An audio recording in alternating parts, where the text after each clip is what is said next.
In this next section of this video announcement, I wanted to comment on some of the things that were written in our What is History discussion. I think you all did a great job of defining history and historical study and thinking about the kinds of sources that historians have to use in order to figure out what happened in the past. And of course, none of us were there unless we're talking about very recent history.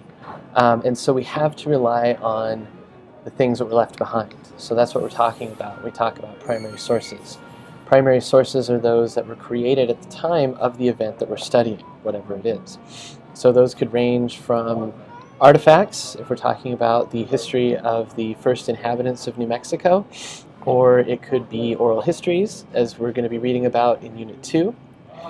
It could also be letters, newspapers, official reports, on and on and on and on, things that remain from the time period under study and from the topic under study. Secondary sources are those that were created well after the fact that are based on primary sources and other secondary sources. So the textbook, for example, is a great example of a secondary source. The work that historians do, they produce secondary sources, secondary accounts of the past. So in other words, secondary sources provide us a certain interpretation of what happened in the past based on all of the available documentation and other types of source material that exist in order to kind of understand the best picture that we can get of what happened in the past. That said, there were a couple of comments about not both sides of a story being able to be true, and there was a response that, in fact, both sides can be true. That was something that really caught my attention. I think that's a great point in our discussion that we had. As we think about the past, it is often easy to think, well, there can only be one truth. But in reality, since history is the study of the human past, human interactions with each other, human interactions with the environment, and so on, it's imperfect. We all have our own perceptions of the world around us. If we were to not both, but all witness the same event, so if we were all witnesses to a car crash, for example, we wouldn't all see the same thing.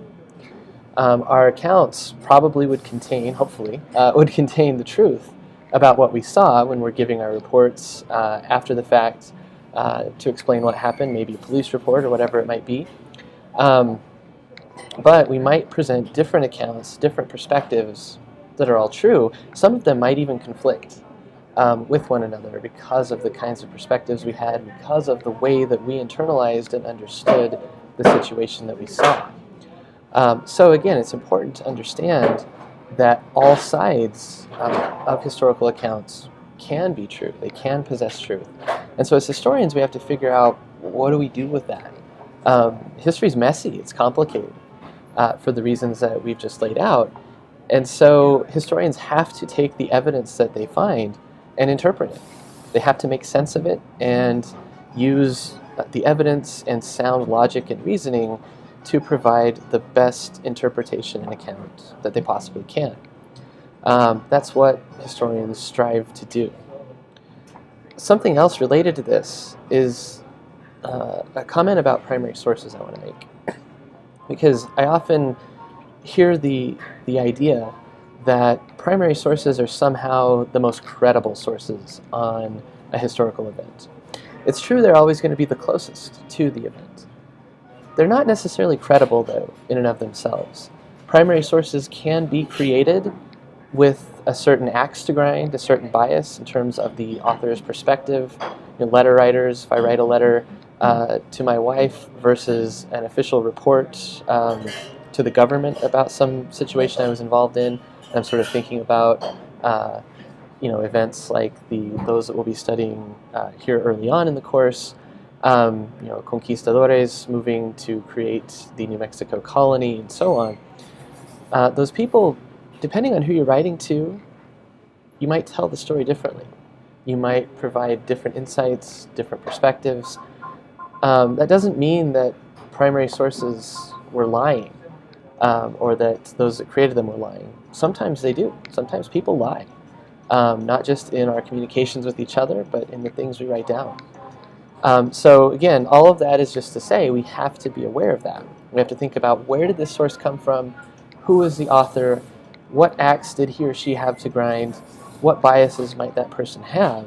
So that we can decide, is this a believable, credible source of information? And if it's not, what can we get from it? I add that little detail because, as some of us already pointed out on Twitter, as I've been reading through the comments there on the first couple of chapters in the book, we know what we know about Pueblo societies. At least most of our information early on came from Spanish accounts of those Pueblo peoples. Now the Spaniards, to say they looked down on the Pueblos is sort of an understatement, but they did. They considered them inferior to themselves in pretty much any way, shape, and form possible, and it showed in the way that they wrote about them. That's a problem with the sources we have, and so we have to decide, how can we read between the lines in order to glean some sort of information and truth about early New Mexico history without replicating the societal biases that the Spaniards had against the Pueblos. They would not ever take Pueblo belief or ways of looking at the world on their own terms. Instead, they saw it through their own worldview and were very judgy of it. And so again, we have to keep those things in mind as we think about the past. One more thing to add is I've been reading a book called Paper Cadavers by Kirsten Weld. I'll put a link to it below this video where I post it if you're interested. But she is talking about the discovery of an archive from the long, drawn-out, horribly violent civil war in Guatemala. I also teach Latin American history, so it's something I've been looking at. This archive was discovered in 2005. It's from the National Police, and it was believed prior to that that there was no record of state violence against the people of Guatemala. And so this was a major breakthrough. But in finding all of these documents, historians have to be careful to think about, again, what do the documents say? What biases might there be in them? How do we read them in order to make sense of them in a way that will bring justice to the people who have been victims of decades of horrendous violence in Guatemala? So those are among the thorny questions that she's trying to figure out. And as she is thinking about and defining history in her introduction to her book, she draws on some ideas from an anthropologist named Michel Thureau, who wrote a very prominent book called Silencing the Past. And in that, he draws a distinction between two forms of history.